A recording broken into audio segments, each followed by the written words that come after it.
Hello, good morning everyone. So student, we are going to see lesson number 11 remaining part. Actually this lesson was remaining, that's why we are completing this lesson. We were little bit confused about this lesson, that this lesson it is there for syllabus or not, but this full lesson it is there for our board examination. Okay, so we are not going to omit any part from this lesson. So only last part of this lesson is remaining and today that we are going to complete. But before that I want to revise this lesson one more time. Okay, because already we have finished with the last lesson and now again we are going back to lesson number 11. So this is obvious thing that revision is important for you, that what we had learned in lesson number 11. So this lesson name is India Transform Part 1. So this was the part 1 and afterwards we learned part 2. So here we are talking about the transformation which has been happened after independence in India. Okay, means the transformation means the things which has been changed. There has been some good changes in the society, in medical field, in educational field, in sports field, tourism and everywhere. So that things we are learning in this both lesson. In lesson number 11, first we had talked about globalization. So here we discuss about GATT. After the Second World War, because of the declined trade, nations came together and decided to form an organization to resolve the problems related to international trade. A legal agreement was signed by the nations known as GATT. So what is the full form of GATT? GATT, it is General Agreement on Tariffs and Trade, and it was the first multinational trade agreement, right? Okay, just a minute. Okay, so here we are.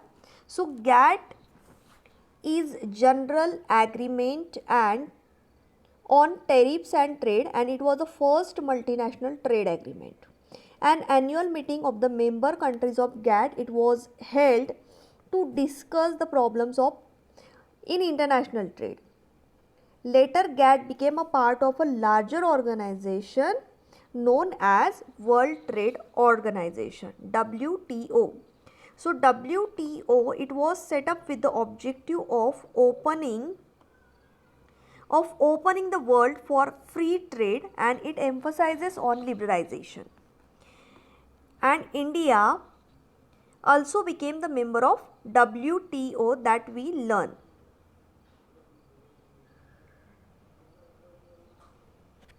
So India is also the part of WTO and it helped in increasing its economic progress. Transformation in the field, various fields happen in India. Various development plans were undertaken by the government.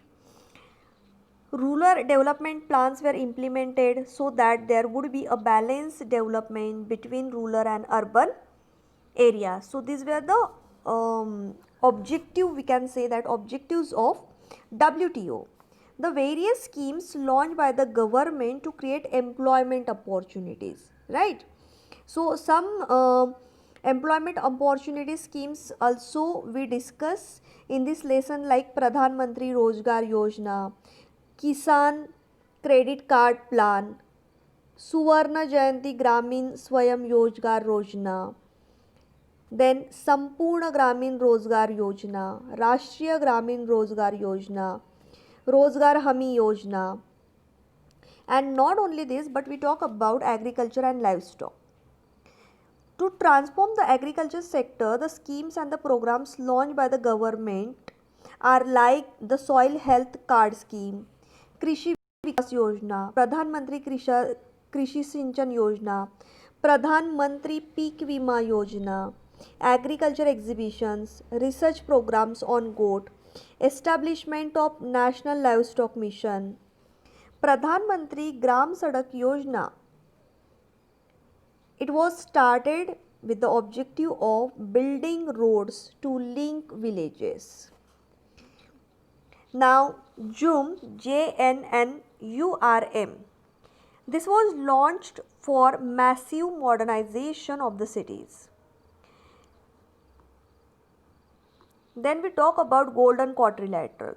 Golden Quadrilateral, that is also known as Suvarna Chatushkon Yojana in Hindi, which is related a national highway network to join the mega cities like Delhi, Mumbai, Chennai and Kolkata.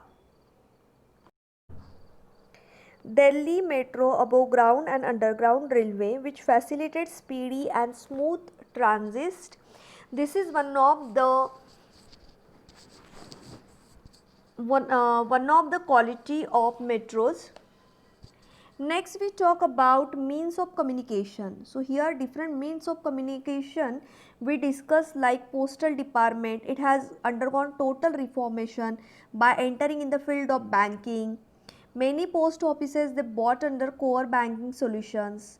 ATMs, nowadays we are using ATMs for withdrawing money. So it were installed in various branches. The service of speed post has also changed the nature of postal services. The postal department has also started delivering of Ganga's water, Ganga river water, and it has also started special schemes.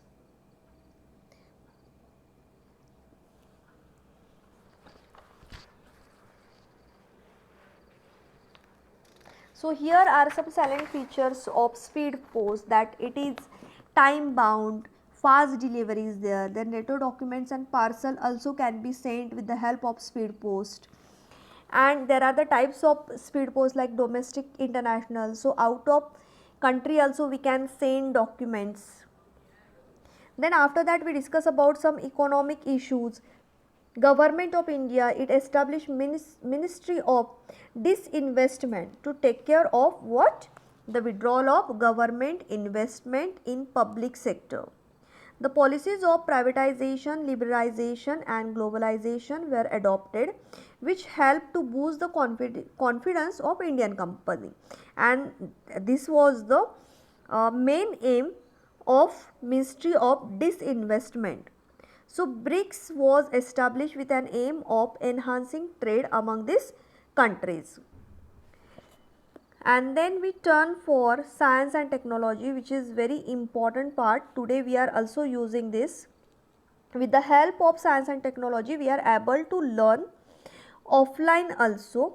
Online learning we are learning with the help of science and technology. So supercomputers which name was Param 8000, then Param 10,000, Param Padma, made by India, and because of this what happened, India entered in the global computer market. Software exports from India also increased tremendously. Use of internet service in India also increased rapidly. India also proved its nuclear strength by conducting 2 underground nuclear tests. India also proved its not only this, but India also established BSNL to provide cellular internet and broadcast services. Not only this, but in 2007 India entered in the field of space research. India launched Chandrayaan 1 and Chandrayaan 2 as well as Mangalyaan. About our defense military, so defense force, India's defense force, it was launched successfully in the Kargil war. We all know about Kargil war. The Kargil war, it was actually an armed conflict between India and Pakistan, which was took place between May and July 1999. It is also known as LOC mission. In India, the conflict is also referred as Operation Vijay, which was name of the Indian operation to clear the Kargil sector. India built a strategic strike nuclear submarine in 2009. India undertook various joint military exercises with the other nation. Then youth related policies. Centers were set up to train young people for various skills. On 12th January, the birth anniversary of Swami Vivekananda, it is also known as National Youth Day. National Youth Festival is celebrated in month of January. Youth Hostels Association of India, it has established youth hostels in various parts of country. Then Right to Information Act. We know that everybody has right to education, right to information. This kind of act, it was first applied in Sweden in 1776. In 1946, United Nations declared this right as a fundamental human right. Fundamental means basic human right. L.K. Kulwal and the social activist initiated this process in India. 1990, Aruna Roy started movement Mazdoor Kisan Shakti Sangathan, in which the need for right to information was expressed. Anna Hazare, the famous personality, you must be knowing that he played an important role in Maharashtra in implementing this right. The act has been implemented in Maharashtra since 12th October 2005. So, what is this Right to Information Act and what is the objective behind that? So, student, the basic object of the Right to Information Act is to empower, means to strengthen the citizens, to promote transparency and accountability in working of government, contain corruptions, and make our democracy work for the people in real sense, because we know that democracy is for the people, by people. So it goes without saying that an informed citizen is better equipped, right, to keep necessary vigil on the instruments of governors and make the government more accountable to the governed. Means what is happening in government, that the common citizen should know, and that's why this act was passed by government. Means there will be the transparency between government and common citizen, that we should know what is happening in our surrounding. We should know that, and that's why this act was passed. The act is a big step towards making citizen informed about the activities of the government, means what they are taking decision and what will be the impact of that. So common citizens should know that this is the main objective of this act. So Right to Information Act means RTI. This is act, it was 2005.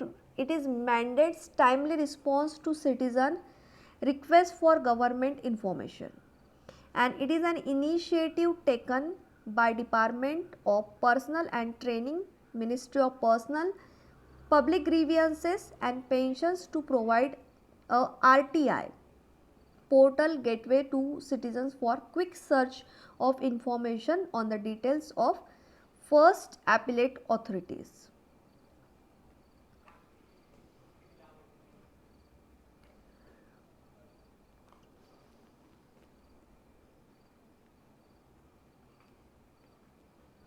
Now next thing is that reorganization of state.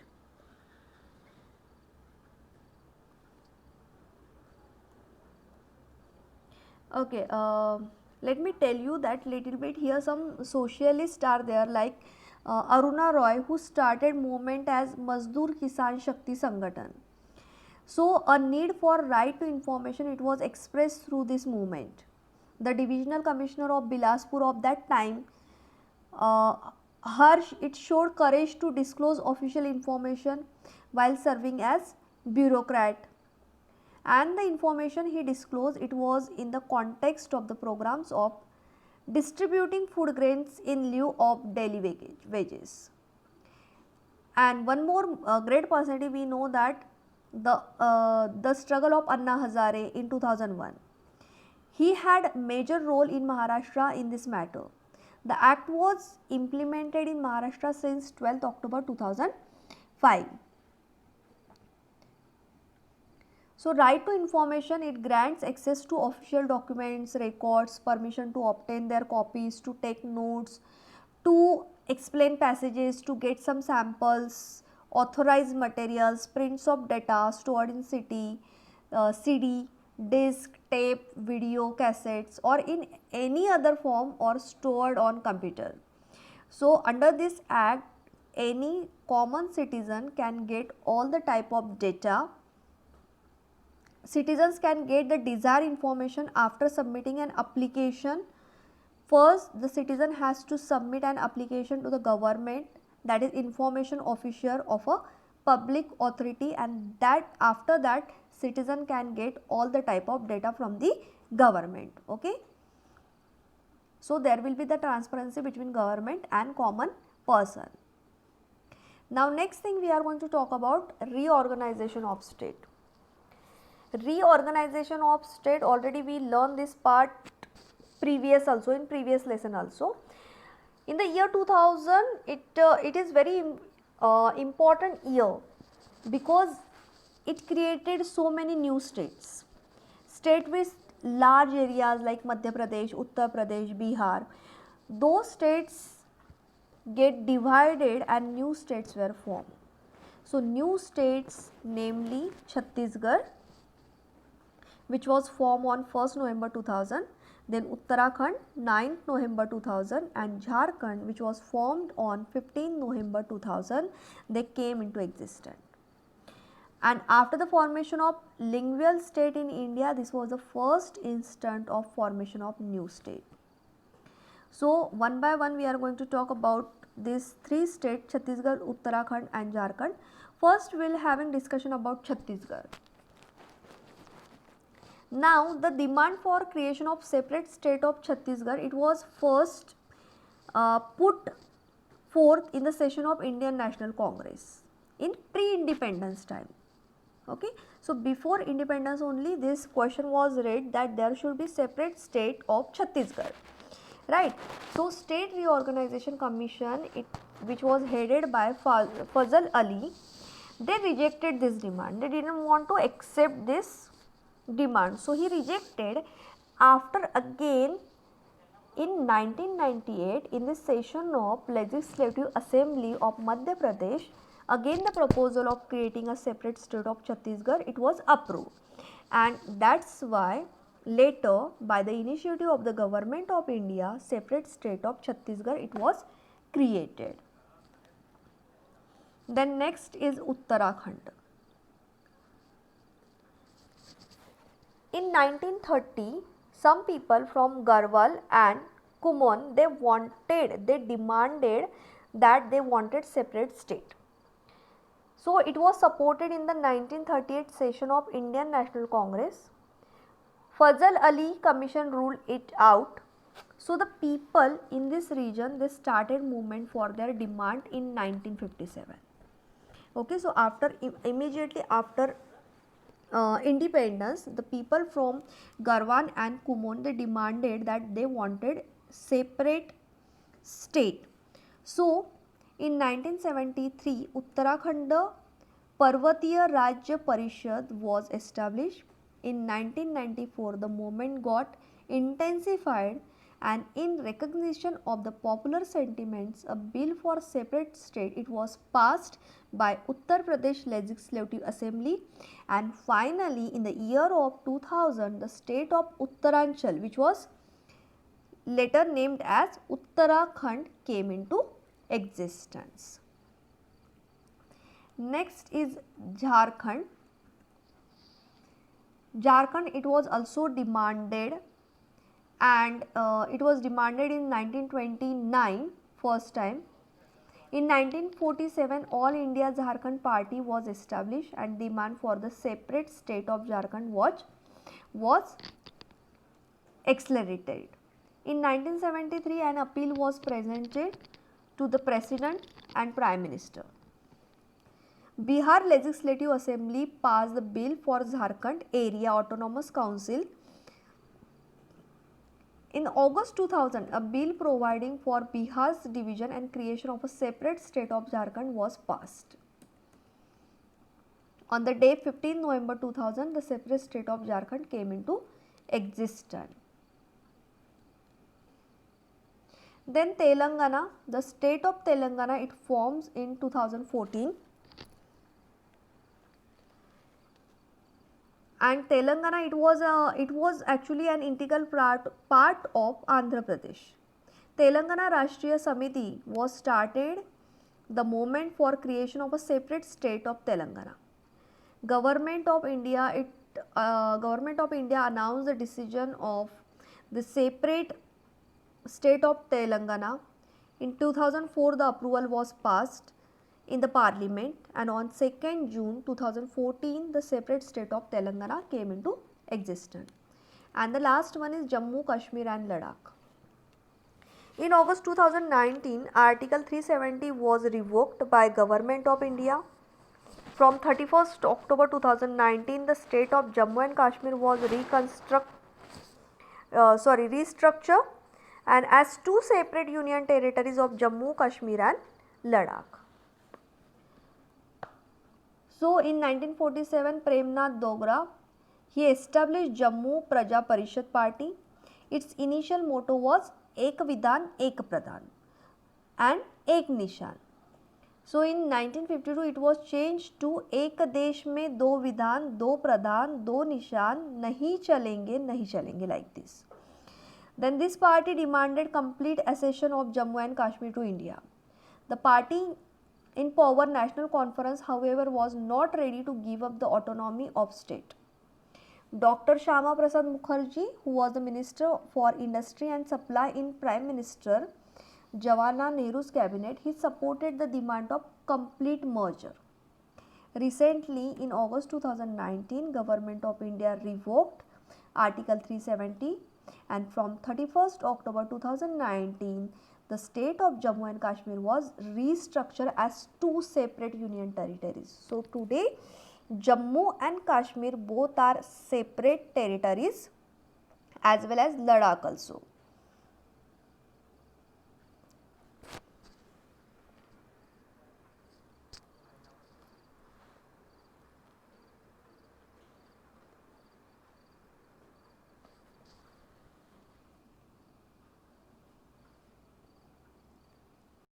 Okay students, so this was the Reorganization of State Right to Information Act and youth related policies which we learned today. So here we have completed with our lesson number 11. So finally here we have finished with our portion. Now notes are remaining as well as revision we are going to start from next lecture onwards. So today we are going to stop here.